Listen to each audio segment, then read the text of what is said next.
State departments of agriculture all across the country have been in Washington this week, determined to help farmers for a better 2018 and also to lead to a successful farm bill. RFD-TV's Sarah Mock reports from the NASDA Winter Policy Conference.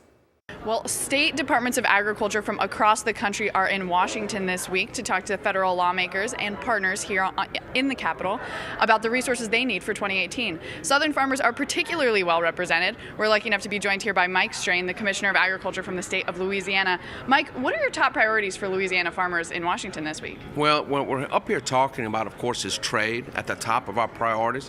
You know, we spent the day at the White House yesterday and on Capitol Hill. We're having meetings, so we're having cabinet secretaries and others come here, but we also met with cabinet secretaries and the vice president yesterday. Trade is a top priority because, as you know, 1 in 3 American acres that is sold offshore. In Louisiana, about $13 billion in production, $8.3 billion is exported. So the profitability, what we expect in a rise in commodity prices, is really predicated upon two things: trade and the value of the dollar. What are you hearing from farmers right now? What are their biggest concerns when they look ahead to 2018? The number one concern is commodity prices, driven by trade. Number one concern, again, commodity prices driven by trade. So of all the things that we can really influence is trade and try to influence commodity prices. We need a good year. If you're seeing we are selling and shipping, a great deal, but we got to get that price up. And we've got to get it into where we can afford the new technologies and where we can basically grow America. If we're going to grow rural America, we must get the commodity prices in a better position. Part of what you folks are doing here at NASDA is also networking and just kind of connecting with each other, learning best practices from other states. Any things or programs you've heard about here that you're interested in taking home to Louisiana? Well, and exciting, for instance, this morning, Nestle, talking about what the new generations, what they're looking for, trends of the future. So it's important for us to try to understand the trends of the future so that when that trend is there, we're already there, right? Instead of chasing the trends. And we can't let you get away without drilling down a little bit deeper on that farm bill question.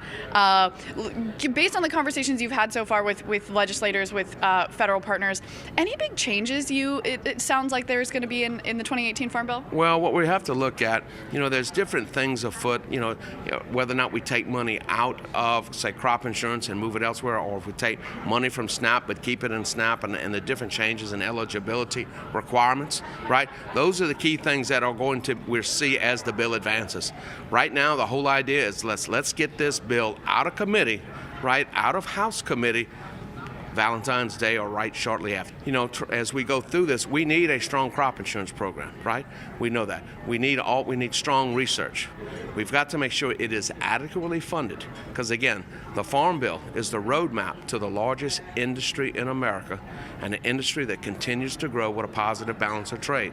We invest in that, and according to peer-reviewed journals, right, USDA, right, Economic Research Service, every public dollar spent in research and development yields $24 back in the economy, right?